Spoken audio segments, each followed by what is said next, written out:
kebetulan kami di Komisi 3 pergi ke Sumatera Selatan. Perdebatannya luar biasa karena tambang-tambang galian-galian rakyat itu. Masyarakat tanya, Bang Hinca, janganlah kau marah. Memang Tuhan baik sama kami. Di belakang rumahku kugali 2 meter, aku dapat itu minyak. Macam mana pula kau marah-marah sama aku dibilang itu ilegal? Hanya ekspor-ekspor rakyatnya menderita, ya gawat kita ini. Pasti DPR ini akan pro pada rakyat itu. Saya juga setuju kalau negara asing nekan-nekan kita terus, masa punya kekayaan kita tidak bisa kita maksimalkan. Saya setuju tuh Pak.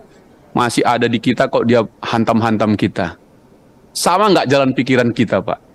Kalau itu jalan pikiran kita, mari kita tuntaskan undang-undang ini. Saya khawatir undang-undang ini kita ketok pimpinan, besok sore udah tidak berlaku ini. Gitu, ini poinnya. Karena itu jangan buru-buru dulu langsung ke Komisi 7, kita jelasin dulu di sini. Harusnya undang-undang ini sudah bisa kita pegang untuk jangka panjang sekali, tinggal bapak-bapak di pemerintahan menjalankan turunannya, kami mengawasinya dengan sangat ketat, baru ini berjalan. Di badan legislasi ini, pimpinan dan dari pemerintah, kalau kita bikin undang-undang, kita secara sadar memastikan yang kita katakan ini menjadi fix, nggak bisa bergerak lagi. Sementara tadi penjelasan singkat itu, perubahan dunia, tata kelola dan teknologinya berubah cepat sekali.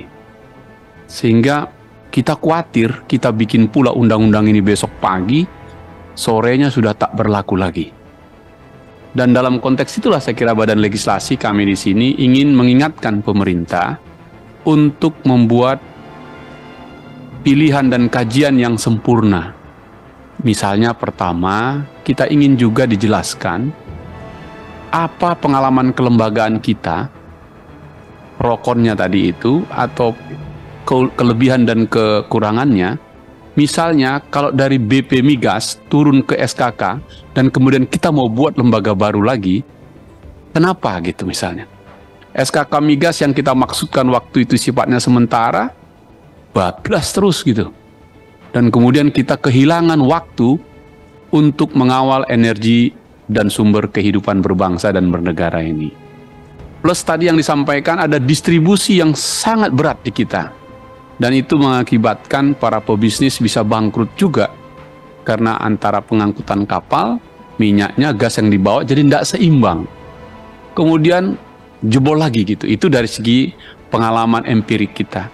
Kami ingin di balik ini mendapatkan gambaran yang utuh dari pemerintah menjalankan ini, melakoni ini selama ini. Tanpa harus kita ragu untuk mengatakannya, Pak Dirjen. Jadi dari situ nanti peta kita clear. Saya ambil lagi contoh, kebetulan kami di Komisi 3 pergi ke Sumatera Selatan. Perdebatannya luar biasa karena tambang-tambang galian-galian rakyat itu. Masyarakat tanya, Bang Hinca, janganlah kau marah. Memang Tuhan baik sama kami. Di belakang rumahku kugali 2 meter, aku dapat itu minyak. Macam mana pula kau marah-marah sama aku dibilang itu ilegal? Kira-kira begitu. Sangat sederhana rakyat nanyanya. Lalu kemudian terjadi kekosongan hukum di situ. Bagaimana kita memainkan ini? Apakah konsep BUMD yang kemudian jadi celah, kemudian ada di ujung sana yang tidak bisa dipertanggungjawabkan. Padahal ini kekayaan besar semua untuk kita. Yang kalau saya ikuti jalan pikiran Pak Firman dan kawan-kawan tadi semua, pikiran saya kira-kira begini, apakah negara atau pemerintah sudah punya polisi dasar yang tak berubah dalam rangka mengamankan pasal 33 Undang-Undang Dasar 45 itu? Kan tinggal ini benteng kita nih, jaga negara ini. Kalau ini jebol, tadi yang disebut Pak Firman, kalau untuk hanya ekspor-ekspor rakyatnya menderita, ya gawat kita ini. Pasti DPR ini akan pro pada rakyat itu. Di kepala saya, kalau saya salah ini, ya kita diskusi. Paling tidak ada balance energi, filosofinya. Ya, untuk menjelaskan pasal 33 itu. Yaitu bagaimana kita buat menjadi ketahanan energi, kemudian energi terbarukan itu tadi yang kita debat itu. Saya juga setuju kalau negara asing nekan-nekan kita terus, masa punya kekayaan kita tidak bisa kita maksimalkan. Saya setuju tuh Pak. Masih ada di kita kok dia hantam-hantam kita. kita berdaulat di situ. Ketahanan energi, baru energi terbarukan, baru melahirkan keadilan energi. 3 ini, nah dari sinilah baru sustainable energy, baru aman selamanya. Sama nggak jalan pikiran kita, Pak? Kalau itu jalan pikiran kita, mari kita tuntaskan undang-undang ini. Saya khawatir undang-undang ini kita ketok pimpinan, besok sore udah nggak berlaku ini. Gitu, ini poinnya. Karena itu jangan buru-buru dulu langsung ke Komisi 7, kita jelasin dulu di sini. Mana kajiannya? Tadi saya senang di prokonnya tadi. Kita memilih, itu betul. Prokonnya mana? Pengalaman empirik kita di sini apa? Di sini apa? Dan seterusnya. Nah, dengan jalan pikiran seperti itu, misalnya tadi blok Masela, tadi udah akan begini, semuanya akan, Pak. Wasting time, udah kita kehilangan waktu panjang sekali. Dan sia-sia juga. Nah, jadi menurut saya kasus Masela ini, bagi saya ini fatal decision ini. Akhirnya pembiaran, tidak bisa diapa-apain. Pertanyaannya, berdosakah undang-undangnya? Atau yang menjalankannya yang nggak mampu menangkap semangat itu? Atau keduanya? Sehingga ketika Mahkamah Konstitusi mengambil putusannya kemarin yang secara terang dijelaskan oleh pemerintah, ini kita pakai, betul ini. Yaitu mineral right-nya yang menjadi kedaulatan negara, baru kemudian mining right-nya, bagaimana pemerintah menjalankannya, barulah bisnis right-nya. Kita pakai dulu ini. Tapi pertanyaan saya adalah, di mana kedaulatan negara di mineral right-nya itu, seolah-olah kita bikin saja lepas. Saya pingin Pak Firman, pimpinan dan kawan-kawan semua, tidak boleh ini dilepas full, atau banyakkan ke bisnis right-nya. Kalau enggak, ya untuk apa kita bikin undang-undang ini? Undang-undang ini memproteksi kedaulatan negara dan rakyat dalam rangka pasal 33 itu. Kalau tidak, kita gak. Sambil contoh dulu, ini contoh juga pengalaman yang kita kemarin diskusi di balik juga adalah ketika Hulu Rokan diambil alih oleh Pertamina, kemudian Chevron balik kanan.